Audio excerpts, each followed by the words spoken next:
चरण जब नारायण पृथ्वी पर अर्थात आंवले के वृक्ष पर बैठकर आंवला नौमी से साधना करते हुए नेत्र बंद कर देव उठनी एकादशी तक भगवान तब साधना से जब पहली बार उठकर चरण रखते हैं तो मेरे नारायण का पहला चरण भगवान कुबेर भंडारी अर्थात कुबेर स्वयं कुबेर देव भगवान हाथ में ले लेते और दूसरा चरण माता लक्ष्मी ले।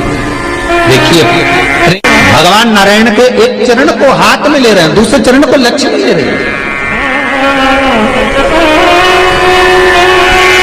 निवेदन करूंगा मैं आप सबसे, महाराज मान लो कोई व्यापार में अगर तकलीफ हो,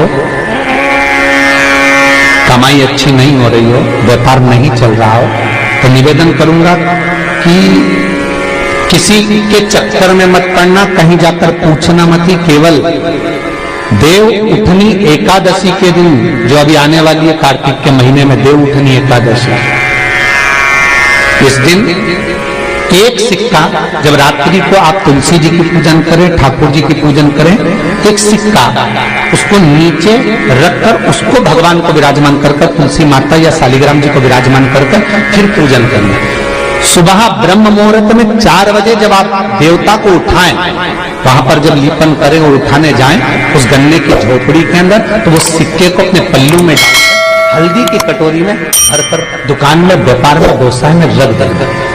अगली एकादशी तक बताना जरूर कि कितना लाभ मिला, कितना कमाया आपने, सूचना जरूर देना हो, बताना जरूर कि कितना प्राप्त होगा। क्यों?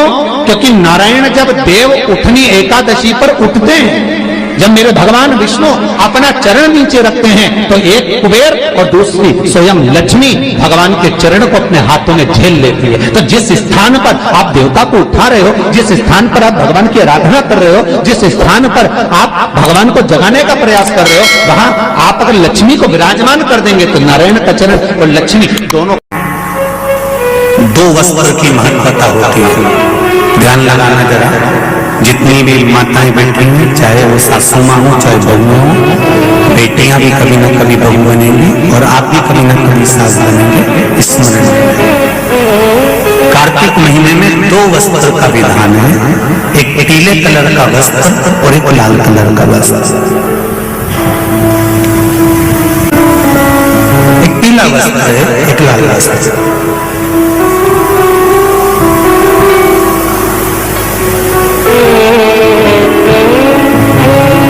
देवउठनी एकादशी है,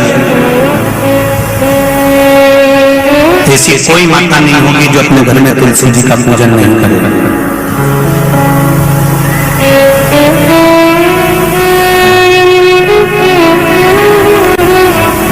घर की माँ यदि आज देवउठनी एकादशी के दिन लाल वस्त्र बैकुंठ, वैसे तो पचवीगन का महत्व बताया गया है स्कंद पुराण में, जो 5 दिन पीछे होते हैं।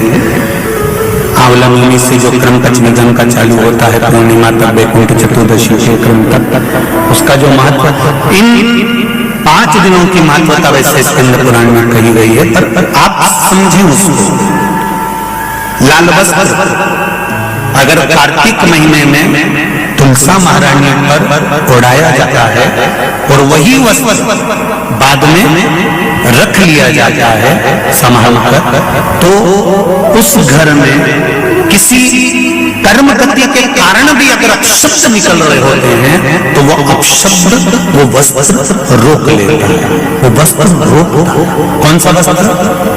लाल वस्त्र। पीला वस्त्र इन 5 दिन में अगर तुलसा महारानी को चढ़ाया जाता है और उसको रखा जाता है, तो जिस नारी के गर्भ से संतान नहीं भी हो रही होती है, उसके कक्ष में अगर वो वस्त्र कुछ दिन तक रखा रहता है तो ये निश्चित आती है कि गर्भ ठहरता जरूर है। ये पीले वस्त्र की लाल वस्त्र की महत्वता। किसी लड़का और लड़की का विवाह नहीं हो रहा,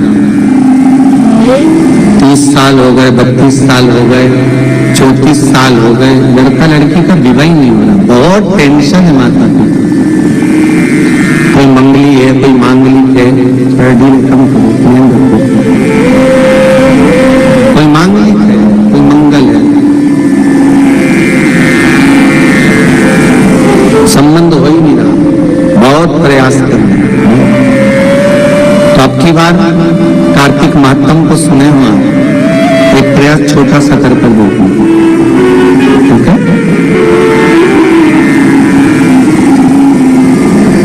चार दिशा का स्मरण करिए, पूरब पश्चिम उत्तर दक्षिण।